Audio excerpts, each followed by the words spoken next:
अस्सलाम वालेकुम। आज मैं आप लोगों की तवज्जो मबज़ूल कराना चाह रहा हूँ पाकिस्तान के एजुकेशन सिस्टम के कुछ मसाइल पे और उनमें से कुछ ऐसी चीज़ें जो हम कर सकें, इसमें से कुछ चीज़ें मैं करूँ और आप उसमें मेरी सपोर्ट करें। पाकिस्तान की तरक्की की रफ़्तार बहुत कुछ होने की वजह में बहुत ज़्यादा चीज़ें हैं। उसमें से एक वजह है हमारा तालीमी निज़ाम, जो के अच्छे ज़हन जो है ना, अच्छे ज़हन या यूँ कहें पैदा नहीं करा या ज़हन अच्छे हैं लेकिन उनकी ज़हन साज़ी नहीं की जा रही। इस वक़्त दुनिया में जो भी हम बड़े नाम पढ़ते हैं, बिल गेट्स, उसका भी दिमाग उतना ही इतना एक आम इंसान का दिमाग होता है। न्यूटन का दिमाग भी एक आम इंसान जैसा था, लेकिन उसके सर पर जब सेब गिरा तो उसके ज़हन में आइडियाज़ आए। तो ये आइडियाज़ जो आते हैं, ये ज़हन साज़ी की वजह से आते हैं, ज़हन को पॉज़िटिव रखने की वजह से आते हैं और एक ऐसा प्रोसेस से जब बंदा गुज़रता है, तो उसकी उसका ज़हन जो है वो अच्छी तरीके से काम करता है। हमारा मुसलमानों का पहले तरीका ये था कि हम लोग एक सब्जेक्ट को बहुत अच्छे तरीके से पढ़ाते थे और उस चीज़ को पढ़ाते थे जिस चीज़ की ज़रूरत होती। उससे क्या हुआ? उससे ये हुआ कि हमारे पास इमाम राज़ी, इमाम जाबिर इब्न हय्यान, इमाम बुखारी, अबू अली सीना और इस तरह सैकड़ों अपने वक्त के बहुत बड़े-बड़े आलिम निकले, इनमें से जैसे जाबिर इब्न हय्यान फादर ऑफ केमिस्ट्री हैं। अगर उनकी चीज़ें मौजूद ना होती तो केमिस्ट्री की तो बुनियाद ही ना रखी जाती।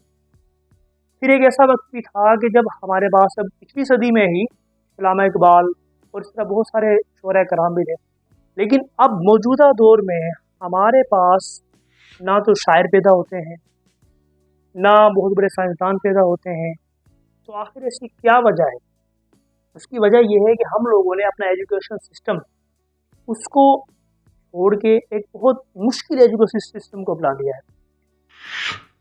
इस वक्त जो हमारे पास पाकिस्तान में एजुकेशन सिस्टम चल रहा है, वो 1880 से 1930 के दरमियान का जो दुनिया में जायज़ एजुकेशन सिस्टम था वो चल रहा है। अब यकसर तो हम इस सब चेंज नहीं कर सकते, ये तो हमारे बस की बात नहीं है। इसे बहुत सारे जो माहिरीन तालीम हैं उन्हें बैठना होगा और गवर्नमेंट के इदारों को सब कुछ करना होगा, लेकिन हमारे बस में क्या है कि हम इंडिविजुअली स्कूल और स्टूडेंट्स की जगहों पे इम्प्रूवमेंट कर सकते हैं। टॉप कंपनीज जिनकी मार्केट में कैपिटलाइजेशन है, एनवीडिया है, माइक्रोसॉफ्ट है, एप्पल है, अमेज़न है, मेटा है।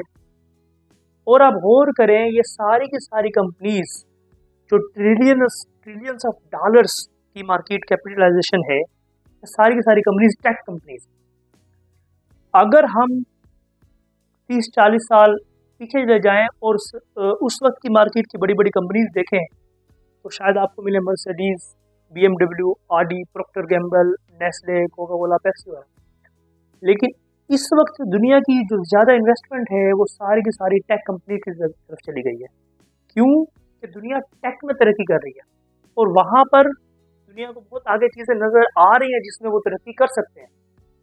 लेकिन हमारा जो तालीमी निज़ाम है उसमें हम लोगों ने तो यकसर तालीम में कंप्यूटर साइंस और आर्टिफिशियल इंटेलिजेंस को पढ़ाना ही छोड़ दिया है। और अगर आप पिछले सिर्फ 2 से 3 साल की मार्केट कैपिटलाइजेशन चेक करें, तो एनवीडिया वो कंपनी है जो इस वक्त पहले नंबर पर है और आज से चंद साल पहले वो टॉप कंपनीज में बहुत दूर थी। और वो करती क्या, वो सिर्फ आर्टिफिशियल इंटेलिजेंस की चिप्स बनाती है, यानी उसके जीपीयूज बनाती है, जो उनके प्रोसेसर है। तो ज़रूरत ये है कि हमारे बच्चे वो चीज़ सीखें जिसकी ज़रूरत है। हमारे कुछ अच्छे बड़े इदारों में तो कंप्यूटर साइंस और आर्टिफिशियल इंटेलिजेंस पढ़ाया जा रहा है, लेकिन पाकिस्तान के अक्सर इलाकों में, दूर दराज इलाकों में, गाँव में, छोटे शहरों में और गवर्नमेंट स्कूल वगैरह में इस तरह की तालीम स्कूल्स में नहीं दी जा रही। तो उसके लिए मैं एक थोड़ी सी कोशिश कर रहा हूँ, आप लोग साथ दें। हर हफ्ते 2 लेक्चर्स अपलोड करूँगा, एक बेसिक कंप्यूटर साइंस पर और एक बेसिक आर्टिफिशियल इंटेलिजेंस। ये पहली क्लास से लेकर 12वीं क्लास के जो भी स्टूडेंट हो, बिल्कुल बेसिक लेवल के होंगे, जो अपनी कंप्यूटर साइंस में बेसिक्स अच्छी करना चाहते हैं उनके लिए होगा। और इस वक्त पूरी दुनिया में जो राइट एक एजुकेशन सिस्टम है वो है STEM, साइंस, टेक्नोलॉजी, इंग्लिश और मैथ। अमेरिका में MES को भी जो है ना वो कोशिश करेंगे ख़त्म करें। MES है मैथ, इंग्लिश और सोशल स्टडीज़। तो आपको ये बड़ी हैरानी होगी, एक तरफ STEM इसमें इंग्लिश और मैथ पढ़ाने की बात कर रहे हैं, साइंस और टेक्नोलॉजी के साथ। दूसरी तरफ MES जिसमें सोशल, इंग्लिश और मैथ को ख़त्म करने की बात करें, वो इंग्लिश जो पढ़ाना चाहते हैं वो पढ़ाना चाहते हैं कन्वर्सेशनल इंग्लिश, कि अगर एक बंदे ने मैट्रिक पास किए 10 साल लगाए हैं, उसके बाद वो ऐसे तो लिख सकता है 10 पेजेस का, लेकिन वो 10 मिनट अगर बात नहीं कर सकता तो इस इंग्लिश की ज़रूरत नहीं है। और ऐसी मैथ A+B² सारी ज़िंदगी पढ़ते रहें, लेकिन जब कोई कैलकुलेशन आ गई है प्रोबेबिलिटी की या कैलकुलस की, तो उस पर बंदे खामोश हैं, कुछ कर नहीं सक रहे। तो उस तरह की मैथ में नहीं पढ़ानी जो काम ना दे। मैथ ऐसी हो जो बिल्कुल जहन साजी करे। छोटे से बच्चे से 6-8 साल के बच्चे से पूछ लें कि भाई जो है 2 दर्जन अंडे कितने होते हैं, वो फ़ौरन से बता दे 24। उसको क्या कंप्यूट ना करना पड़े, ऑलरेडी उसके दिमाग में वो कैपेसिटी पैदा कर दी गई हो। बच्चों को वो चीज़ साथ-साथ थोड़ी बहुत हमें ज़रूर देनी है, जिसके लिए हम सिर्फ़ और सिर्फ बेसिक नॉलेज देंगे। बच्चे खुद तो पढ़ेंगे नहीं, तो ज़ाहिर बात है वालिदैन को सपोर्ट करनी पड़ेगी। यूट्यूब पे थोड़ा-सा उनको टाइम दे दें। मेरा यूट्यूब चैनल है फ्रॉम डार्क टू ब्राइट, उस पर मैं हर हफ्ते अपलोड कर दिया करूँगा। बिलख़ुसूस जो उस्ताद चाहते हैं कि उनके स्कूल में बच्चों की ज़हन की कंप्यूटेशनल थिंकिंग में इम्प्रूवमेंट हो, तो प्लीज़ आप इन चीज़ों को पढ़ें। Thank you.